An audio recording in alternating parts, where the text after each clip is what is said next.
사랑이라고 하는 내용은 매우 영적인 하나님의 임재입니다. 하나님의 말씀을 가까이 하고 읽고 그 말씀을 배고 그 말씀을 사모할 때 우리가 상상할 수 없는 하나님의 은혜와 영적인 능력을 주셔요. 그걸 경험해요. 그래서 이스라엘 백성들이 가나안 땅에 들어갈 때 신명기 6장에는 그 자녀들에게 반드시 부탁하고 있는 게 하나 있는데요. 그것은 말씀만이 세상을 이기고 말씀만이 하나님의 약속을 이루는 축복의 길로 가는 길이에요. 그래서 내 자녀를 부지런히 가르치라고 당부하고 있는 그 이유가 신명기서에 기록하고 있어요. 그래서 신명기서 전체를 우리가 하나로 묶어본다면 신명기서는 가나안 땅에 들어갈 제2세들에게 주시는 약속인데 그 약속은 말씀대로 살아라. 말씀 가지고 살아라. 말씀이 너를 지키시리라. 이것은 단순하게 가나안 땅에 들어가는 하나님의 나라 백성들에게만 준 게 아니라 오늘 우리에게도 아무리 세상이 바쁘고 아무리 세상이 분주해도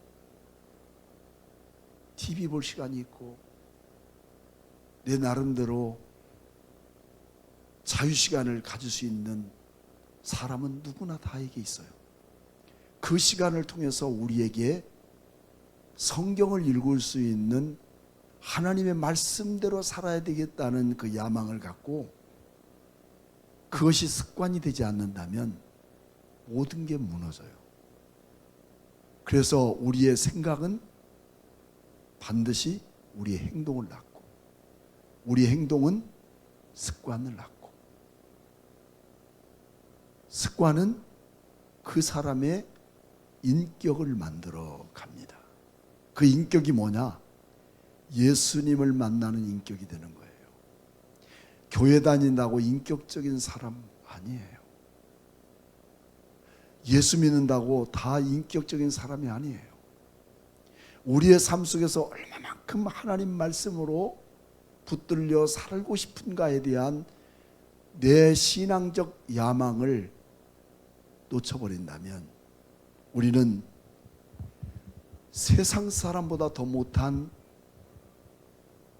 천대를 받게 되고 또 버림을 받게 되는 것을 우리는 너무 잘 압니다.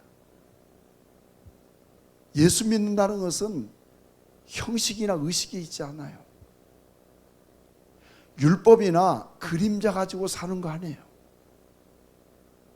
실질적으로 살아 계시고 내 안에 역사하시고 또 새 언약이 되신 예수 그리스도의 피로 사는 우리에게 매일매일 변함없이 주의 영이 우리 안에 임하여서 그 주님이 나를 통해 살아계신 주님의 능력을 나타낼 수 있도록 행하시는 그 하나님의 은혜가 말씀 속에 가까이 하는 여러분들에게 함께 있을지어다. 말씀을 멈췄습니까? 습관을 가지세요. 그 습관이 나를 통해 너무 기쁜 소망을 주시는 그 언약의 약속이 성취되는 것을 느껴지게 됩니다. 과거에 내가 성경을 알지 못했던 거 다시 읽을 때부터 내 가슴을 뛰게 만들고 나를 통해 거룩한 소망을 주시고 거룩한 약속 주시는 그 모든 것을 경험하게 되어지는 거예요. 그래서 말씀은 이렇게 소중한 것입니다. 오늘 여러분, 제가 질문 하나 드리고 싶어요. 여러분들에게 가장 귀한 것을 가지고 있는데 이 귀한 것을 누군가에게 귀한 나의 보배 같은 비밀한 것을 이야기해주고 싶은 것이 있다면 여러분 무엇일까요? 그것을 남에게 자랑하고 싶은 마음 없습니까? 있다면 그 자랑하고 싶은 가장 귀중한 게 뭘까요? 나를 나되게 만들고 나를 이 땅에서뿐만 아니라 영원한 하나님의 나라 세계 속에서 함께 거하게 하실 그분 예수 그리스도가 내 안에 있다는 것을 자랑을 멈추고 다른 거 헛된 것을 자랑한다면 본질적으로 그 마음은 이미 병들어 있다고 하는 것을 우리는 말할 수 있습니다. 오늘 성경의 본문의 말씀은 온전한 제물 되신 예수님, 온전한 제물 되신 예수님은 과연 누구 때문에 이렇게 온전한 제물이 되셨는가? 이 모든 것들은 아무리 그때 구약시대 때 대단한 일들을 행했던 일들이라도 오늘에 와서는, 오늘 우리가 이 시대 종말 시대에 살고 있는 우리에게 있어서는 그 제사나 제물이나 첫 언약이나 또 율법이나 대제사장이 다시 필요하지 않습니다. 왜냐하면 그 모든 것은 여러분 그림자에 불과한 거죠. 왜 필요하냐? 필요하지 않느냐? 이제 그림자가 아닌 실체이신 예수 그리스도가 이 땅에 오셨다는 거예요. 그러므로 구약에는 율법과 그 상징, 그것은 그림자 속에 감춰져 있는 예수 그리스도를 다시 찾아내는 증언을 하는 것이 히브리 기자의 내용의 말씀입니다. 우리는 율법과 상징 속에 감춰져 있는 그리스도를 드러내기 위해서 히브리서는 비교급으로 최상급을 사용하고 있어요. 구약 속에 나타났던 그 모든 그림자들보다 더 소중한 최상급이 무엇이냐? 그것은 더 큰 자, 더 소망, 더 좋은 소망, 더 좋은 언약의 보증, 더 좋은 언약, 더 아름다운 직분, 더 크고 온전한 장막, 더 좋은 재물, 더 낫고 영구한 소유, 더 나은 제사, 더 나은 본향, 더 큰 재물, 더 좋은 부활, 더 좋은 것을 예비하셨은즉. 히브리서 11장 32절 말씀에는 그러면서 내가 무슨 말을 더 할 게 있겠느냐? 이렇게 과거에 있었던 모형적인들보다 더 좋은, 더 나은, 더 온전한 예수 그리스도가 우리에게 오셔서 우리를 통해서 놀라운 부활의 사건을 통해 하나님의 거룩한 나라를 더 아름답고 더 좋게 만들어 버렸는데 우리가 더 설명할 게 뭐 있겠느냐는 거예요. 사랑하는 여러분, 이런 최상급의 하나님의 언약과 약속을, 새 언약을 여러분에게 주신 것에 대해서 여러분 감사합니까? 이 감사가 우리에게 넘쳐져야 되는 것이죠. 5절 말씀에는 뭐라고 말했냐면 주께서, 이 그러므로라는 말은 뭘 말하냐면 1절부터 4절까지를 수식해 주는 말이에요. 그러면 1절부터 4절까지가 무슨 내용이 있느냐 한다면 우리가 해마다 제사를 드리고 우리가 제물을 드리고 성소에 들어가서 피를 뿌린다 할지라도 1절 말씀 보니까 온전하게 할 수 없느니라. 온전할 수 없다는 거예요. 온전할 수 없다. 그 다음에 4절 말씀 보면 황소와 염소의 피가 능히 어떻게 했어요? 죄를 없이 할 수 없느니라. 우리 생활 속에서 빼놓을 수 없을 만큼 반복적인 생활하고 있는 게 뭘까요? 그렇죠. 이거 의식주 문제예요. 먹고 자고 또 더 나가서는 죄 짓고, 이런 반복적인 부분들. 이렇게 인간은 먹고 자고 해도 결국은 우리가 영원히 살 수 있어요? 살 수 없어요. 우리 인간의 한계를 만나는 그때에는 우리는 죽음을 이길 수 있는 부분은 없다는 것입니다. 그런데 5절 말씀에는 뭐라고 말씀하냐면 여기에 한 몸을 예비하셨다. 한 몸. 여기서 말하는 한 몸은 공동체를 말하는 게 아니에요. 한 띠고 몸이잖아요. 하나의 몸, 하나의 사람을 보냈다는 거예요. 이렇게 우리는 반복적인 제사를 드리고 반복적인 예물을 드려도 우리 죄를 온전하게 할 수 없었기에 하나님은 한 사람을 보내셨다. 그가 누굴까? 너무 잘 아셔요. 우리가 히브리서를 공부하니까 그렇게 어렵지만 잘 알게 됩니다. 그래서 우리 주님은 5절 말씀부터 7절 말씀까지 어떤 말씀이냐면 인용된 말씀이에요. 다윗은 왕이 되어서 사무엘하서 7장에 하나님의 성전을 지을 계획을 갖습니다. 그리고 하나님은 다윗을 축복합니다.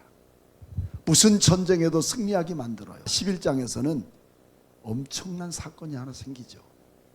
무슨 사건일까요? 우리 공부할 때 다 배웠죠. 11장을 통해서 엄청난 사건이 벌어지는데 그거는 우리야 사건입니다. 다윗은 한눈에 우리야에게 반해버렸고 그 우리야와 함께 무서운 범죄를 저지릅니다.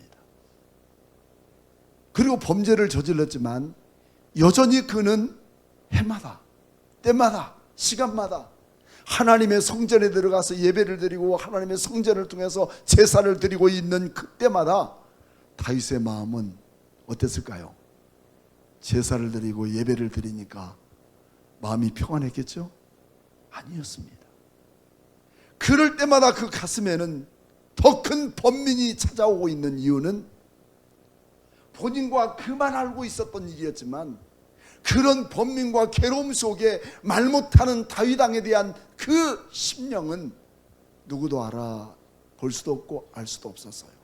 그러나 그는 여전히 제사를 드리고 예배를 드렸던 거죠. 그러니까 9절 말씀부터 12장까지 다윗을 앉혀놓고 나단 선지자는 다윗 왕을 책망하기 시작합니다. 거기에 보면 다윗이 한마디도 못해요. 왕이지만 얼마나 여러분 할 말이 많겠어요. 변명도 많고. 근데 한마디도 말 못해요. 그리고 12절에 탁 등장된 말이 있는데 그것은 네가 은밀히 행하였으나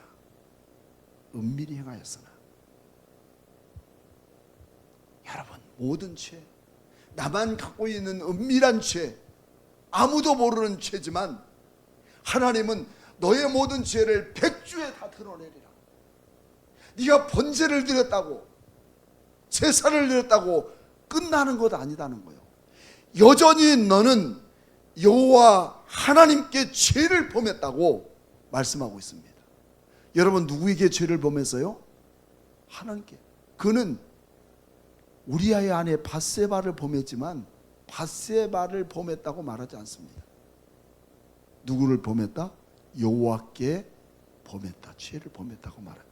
다시 말해서 우리의 죄의 문제는 죄 그 자체에 대한 부분보다 더 중요한 게 하나님과 나 사이를 단절시키는 무서운 죄입니다. 어쩌면 우리는 하나님과 나 사이 속에서 단절되고도 단절될지도 모르고 그냥 편하게 사는 사람은 이미 우리는 이야기할 필요도 없는 거예요. 그러나 하나님과 단절된 내 모든 마음의 심령이 쓰리고 아프고 번민하나 누구도 알 수 없는 나만이 갖고 있는 그 문제를 우리는 해결할 수 있는 유일한 기회는 제사가 아니에요. 행위가 아니에요. 뭘까요? 거기에는 주님을 만나는 것밖에 없습니다. 그래서 다윗은 거기에서 주님을 만나고 거기서 다시 하나님을 만나고 내가 단절된 하나님은 제사를 드리고 예물을 드린다고 되는 게 아니라 그 주님을 직접 만나서 자기 자신이 회개될 때 비로소 우리의 모든 문제는 용서받을 수 있다 하는 것을 다윗은 깨달아요. 그래서 다윗의 회개의 시를 쓰게 되죠. 시편 51편을 쓰게 됩니다. 주께서 제사를 기뻐하지 아니하시니니, 굉장히 중요한 내용입니다. 제사를 기뻐하지 아니하시니, 여러분 구약 시대 때 제사를 기뻐하지 않는다? 이건 죽는 일이에요. 근데 다윗은 제사를 기뻐하지 아니하시나니 그렇지 않으면 내가 들었을 것이라. 주는 번제를 기뻐하지 아니하시나이다. 번제를 기뻐하지 않는다. 그러면 무슨 제사를 기뻐하셔요? 여러분 지금 시편 52편 보고 있습니까? 52편 17절 말씀 여러분 눈으로 봅시다. 하나님께 구하시는 제사는, 진짜 하나님이 원하시는 제사는 번제가 아니었습니다. 상한 심령이라. 하나님이여 상하고 동의하는 마음을 주사 주께서 멸시하지 아니하시리다.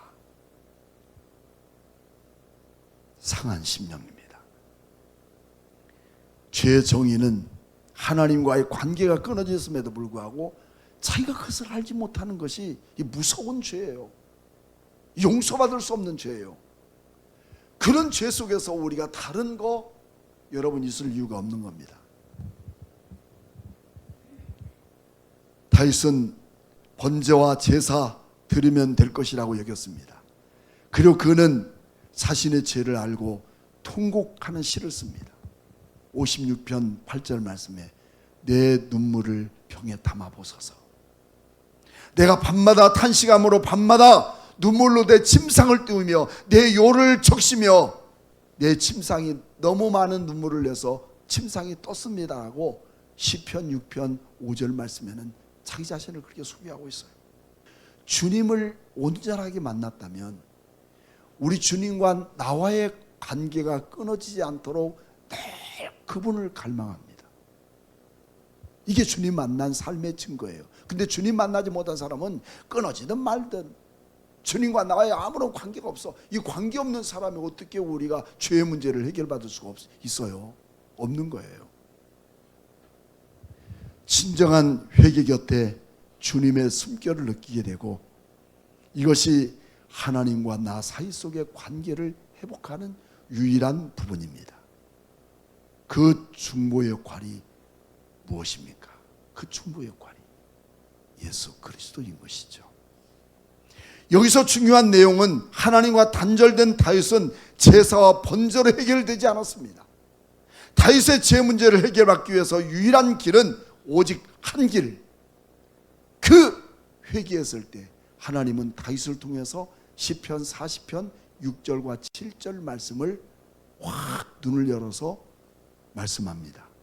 우리가 다시 한번 시편 40편 6절로 한번 가봅시다. 40편 6절로 가보면 뭐라고 기록되느냐. 우리가 히브리서와 똑같은 내용이지만 좀 색다른 부분들은 주께서 이렇게 회개하고 주님 만났던, 관계가 무너져 버렸던 하나님과의 관계를 회복받았던 다윗에게 하나님은 영적인 눈을 확 열어주셔요. 그리고 6절 말씀에 뭐라고 그러세요? 주께서 내 귀를 통해서, 하나님은 말씀하시는 거예요. 드디어 이제는 하나님과의 관계가 회복되어서 말씀하시는 겁니다. 어디다 대고? 귀를 통해서 하나님이 지금 계시하고 있는 겁니다. 내게 들려주시기를 제사의 예물을 기뻐하지 아니하시며 번제와 속죄를 요구하지 아니하신다 하신지라. 야, 너 제사를 내가 요구하는 줄 알아? 번제와 제사가 아니야. 난 그걸 요구하지 않아. 그때에 내게 말하기를, 지금 그때에 하나님이 계시하시죠. 누구에게? 다윗에게 말하기를, 내가 왔나이다. 나를 가리켜 기록한 것이 두루마리 책에 있나이다. 그리고 8절 말씀에 하나님이여 내가 주의 뜻을 행하기를 즐기오니 주의 법이 나의 심중에 있나이다 하였나이다 한 이 내용을, 여러분 주님 만난 다윗은 놀라운 하나님을 통해서 귀로 지금 하나님의 음성을 듣고 있는 거예요. 그 내용을 오늘 히브리 기자는 동일하게 그 내용을 인용합니다. 7절, 6절, 7절 말씀에 그대로 인용해요. 인용해서 내가 말하기를 하나님이여 보시옵소서 두루마리 책에 나를 가리켜 기록된 것 같이 하나님의 뜻을 행하러 왔나이다. 예수 그리스도를 보내겠다는 다윗에게 지금 계시의 말씀을 말씀하고 있는 거예요. 그거를 지금 히브리 기자는 그 말씀을 그대로 자기도 끌어다가 그 말씀을 예수 그리스도만이 번제와 제사가 아니라 예수 그리스도만이 두루마리 책을 통해서 기록할 것들을 약속하고 보내시겠다고 하는 그 언약의 말씀을 여기에 지금 선포하고 있는 거예요. 주님은 여러분에게 얼마나 대단한 일을 말씀하시겠습니까? 그 대단한 일을 말씀하신 그분이 누구냐면 예수 그리스도를 우리는 진짜 만나는, 그래서 우리의 모든 문제가, 죄 문제가 해결되는 이거야말로 이 땅에서 우리의 삶의 최고의 축복이며, 잠시 잠깐 이 땅에 살아가지만 영원한 하나님의 나라의 거룩한 약속을 허락받는 중요한 메시지가 여기 있는 것입니다. 여러분, 우리는 종종 하나님 말씀을 순종한다면서 순종한다는 테두리는 가졌지만 순종하지 못하는 것들 정말 많아요. 그것은 주님을 위해서, 예수님도 하나님을 위해서 자기 몸을 버리시고 포기하면서까지 말씀대로 이 땅에 오셔서 하늘의 약속을 이루신 분이에요. 근데 우리는 정말 믿는다 하지만 내가 순종하지 못하는 게 있어요. 그 이유는 금요일도 말씀했죠. 뭐 때문이라고요? 내 이권, 내 이기적인 생각이 절대 주님을 순종하지 못하게 만들어요. 이것이 포기될 때 주님은 순종하게 만들고 주님은 그 사람을 통해서 일하게 만들어 가는 거예요. 우리에게 주어진 사명은 바로 그런 거예요. 나를 포기하고 그분의 뜻을 따라 살기를 원할 때 이것이 진정한 사명이 되는 것입니다. 우리 9절 함께 한번 읽어볼까요? 첫째 것은 폐하시고 둘째 것을 세우게 하십니다. 첫째 건 뭘까요? 그림자이며 형상 같았던 제사와 번제의 제사를 폐하고 이제는 둘째 것을 세우려 하심이라 라고 말하고 하십니다. 성경은 둘째 것을 세우는 이유를 말씀하고 있어요. 그게 뭐냐? 10절, 12절, 14절을 통해서 둘째 것을 세우시는 이유가 됩니다. 그 첫째는 10절, 단번에 드림으로 말미암아 우리를 거룩하게 하였다. 예수님은 단번입니다. 두 번도 아니에요. 단번, 한 번 드림으로, 그가 희생의 제물로 드림으로 우리가 어떻게 됐어요? 거룩하게 되었어. 그래서 우리는 성도라고 말해요. 근데 요즘은 교회가 조금 교회 좀 다니고 그리고 11조 헌금하고 하면 집사로 세워요. 그리고 성도라고 해요. 아니에요. 성도 아닙니다. 절대 성도 아니에요. 성도는 오늘 이처럼 예수 그리스도의 보혈의 피가 나를 통해 흘러가는 것을 믿고 그 주님을 만난 사람에게 내가 너를 거룩하게 하셨다. 단번을 통해서 너를 거룩하게 했다. 그렇기 때문에 우리는 옛것이 아니라 예수 그리스도의 피에 대한 부분을 말해요. 두 번째는 12절 말씀. 12절 말씀은 오직 그리스도는 죄를 위하여 어떻게 한 영원한 제사를 드리고 하나님 우편에 앉으셨다. 우리 하나님과 동등됨을 갖도록 영원한 제사, 이제 반복적인 제사가 아니라 단 한 번의 영원한 제사를 통해서 이제 우리 주님은 하나님과 동등됨을 취하게 됐다 하는 겁니다. 그리고 14절 말씀, 14절, 그가 거룩하게 된 자들에게 한 번의 제사로 영원히 온전하게 하셨느니라. 과거에는 반복적인 제사를 드려도 온전하지 못했고 죄가 해결되지 못했지만 우리 예수님은 단 한 번을 통해서 우리의 모든 죄를 기억하지 않으시고 우리를 거룩하게 하시고 하늘의 영원한 존재로 설 수 있게 온전하게 하셨다는 이 놀라운 사건입니다.